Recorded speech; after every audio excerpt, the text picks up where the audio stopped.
이것도 좀 걱정이에요. 지금 코로나 총선이잖아요. 총선이 사실 코로나 때문에요. 많이 좀 묻힌 측면도 있어요. 그런데요. 정말 우리 그 투표장 가서 하는 거는 딱 우리 국민 여러분들의 한 표 한 표가 얼마나 소중합니까? 소중한 한 표잖아요. 그런데 김 기자, 이번 이 코로나 때문에 뭐 10만 명 가까이가 어쨌든 투표를 못할 것 같다 이런 얘기가 나온다는데 차근차근 설명 들어가 보죠.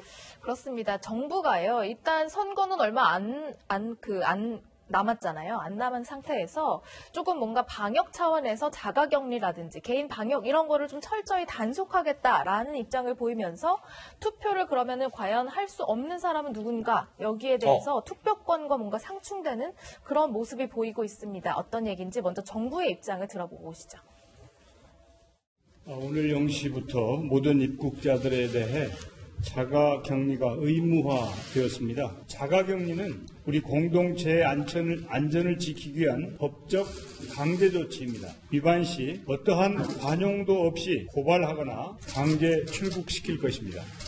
국민들의 안전이 담보되지 않는 상태에서 또 그리고 이러한 안전한 조치를 실행 가능한 방법으로 행하지 못한다면 참정권 보장을 보장해 드리는 것이 쉽지는 않은 숙제입니다.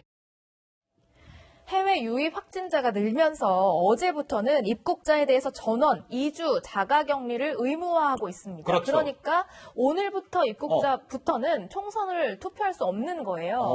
중앙선관위는 자가격리자들 법을 위반하지 않는 이상 사실상 투표가 어렵다라고 했는데 이것 때문에 투표를 하게 되지 못하는 사람들 어떤 참정권 침해 논란이 벌어지고 있습니다. 오케이. 그러니까 어제부터 입국자 전원이 의무적으로 2주 동안 자가격리를 해야 되니까 오늘부터 입국하는 사람들은 투표 못 한다는 거예요. 그렇습니다. 선관위 관계자도 인정하잖아요. 그 법을 위반하지 않는 이상 투표하시기 어려울 것 같습니다. 그런데 이 대상자가 굉장히 많다는 거예요. 보세요. 확진자분들은 당연히 투표 못 하십니다. 거기다가 지금 현재의 국내에 그 자가격리자분들이 계시잖아요. 그렇죠? 여기다가 오늘부터 4월 15일까지 외국에서 들어오는 우리 한국 국민들, 이분들은 2주 동안 자가격리를 해야 되니까 의무적으로 이분들도 투표를 못하는 거예요. 다 더하면은요, 이분들이 무려 10만 명 이상이 될 걸로 지금 예상이 되고 있습니다.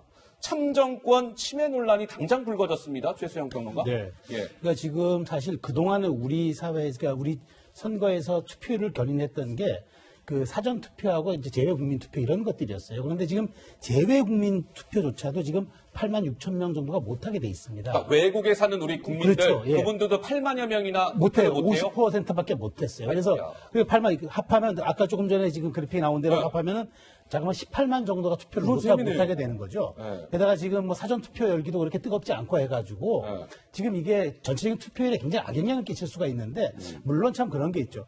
국민이 자기의 참정권을 행사하려면 현행법을 위반해야 되는 이런 모순된 지금 상황이 있기 때문에 과연 이게 옳다 그러냐의 문제를 약간 좀 논쟁의 소진이 있으나 어찌됐건 이런 것들은 충분히 2달 전부터 사실 예견할 수 있는 상황이었기 때문에 이것은 조금 방역당국과 선관위가 조금 더 우리 총선의 중요성을 감안한다면 여기에 대해서 어떤 형태로든 사전 조율을 좀 했어야 하지 않느냐. 물론 법을 바꿔야 한다는 어려운 점이 있었지만 뭐 2월 국회도 있었고 이런 점들에 대해서는 우리가 좀 아쉽습니다. 왜냐하면 18만이나 되는 분들이 자기 참정권을 행사하지 못하잖아요. 대단히 안타까운 일입니다. 참정권은 뭐 다들 아시는 바와 같이 헌법에 보장된 가장 기본적인 권리가 참정권입니다.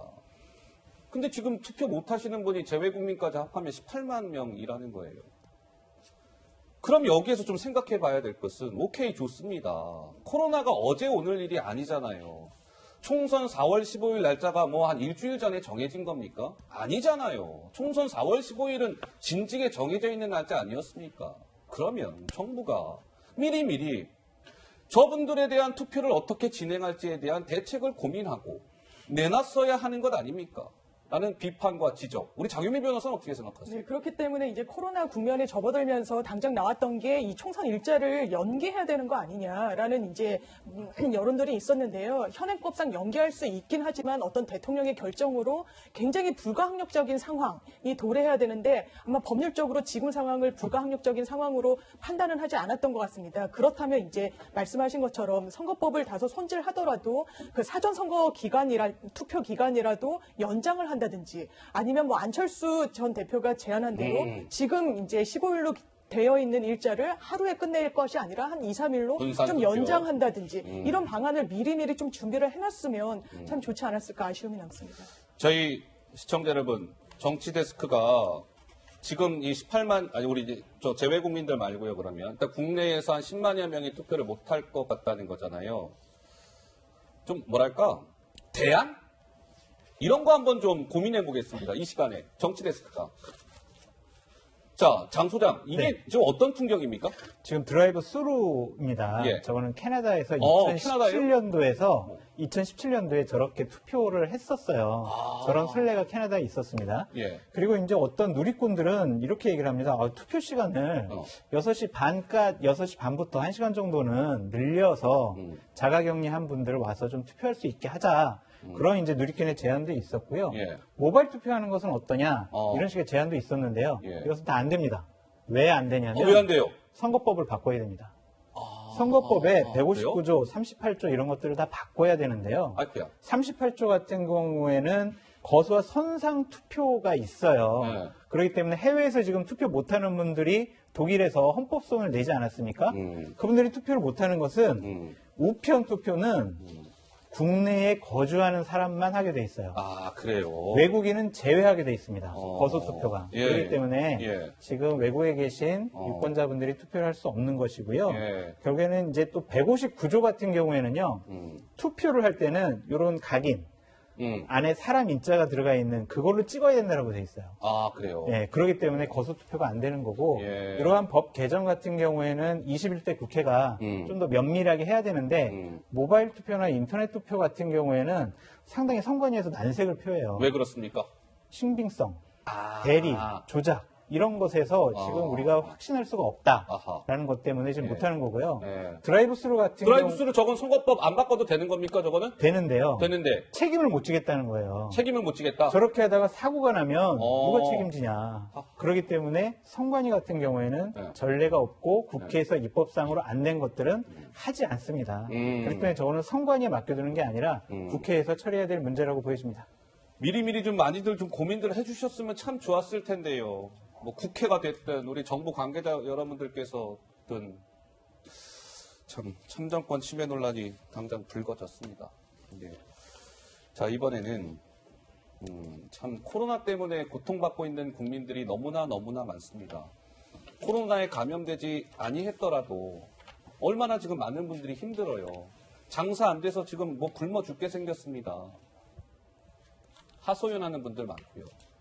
설사 그렇지 아니하더라도 생활하는데도 얼마나 많은 분들이 이제 불편함을 겪고 있습니까?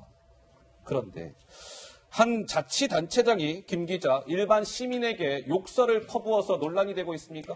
그렇습니다. 코로나 검진을 받기 위해 찾아온 한 시민과의 갈등 상황이 좀 전해졌는데요. 지난달 27일에 있던 이야기입니다.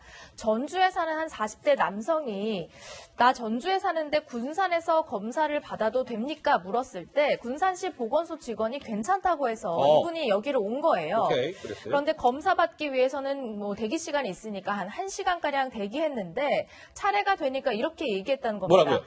자신의 주소지에서 검사를 받아야 비용이 면제될 수 있습니다. 라고 해서 이 남성은 기다렸는데 좀 허무한 상황이 됐겠죠.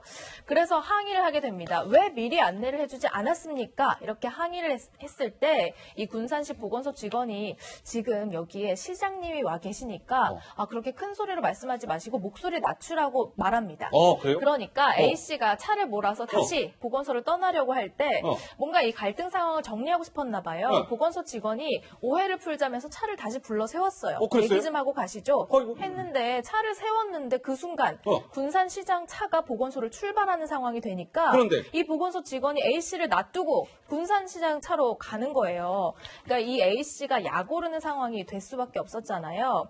이 상황에서 A씨가 화가 나서 아니 시장이 간다고 사람을 이렇게 세워둡니까? 시장 얼굴도 모르는데 네. 시장은 사람이고 나는 사람 아닙니까? 라는 취지로 항의를 하게 됐고요. 예. 이 말을 들은 강임준 군산시장이 이게 지금 욕설이군요. 그러니까. 욕설이 섞인 말로 뭔가 싸움을 하게 된 그런 상황입니다. 야, 참 정말 너 뭐라고 했어?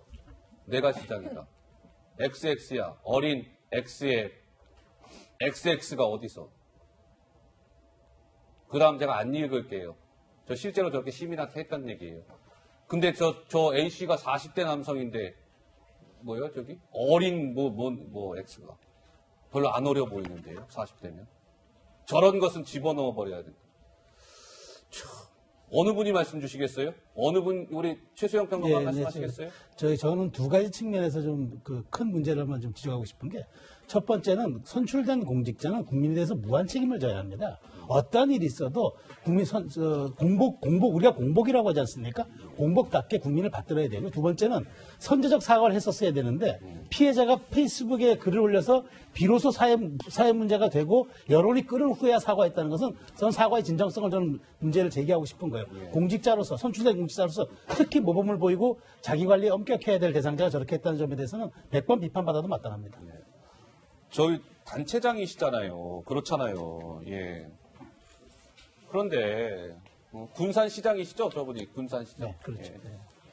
시장님은 우리 국민들 보두번 주셔야 될 분이지 그 시민하고 같이 싸우는 자리에 있는 분이 아닙니다. 저렇게 막 욕설 퍼붓고 그러면 국민들은 서운합니다. 그리고 한편으로 화나고요. 예. 자, 군산시장 얘기까지 해봤습니다.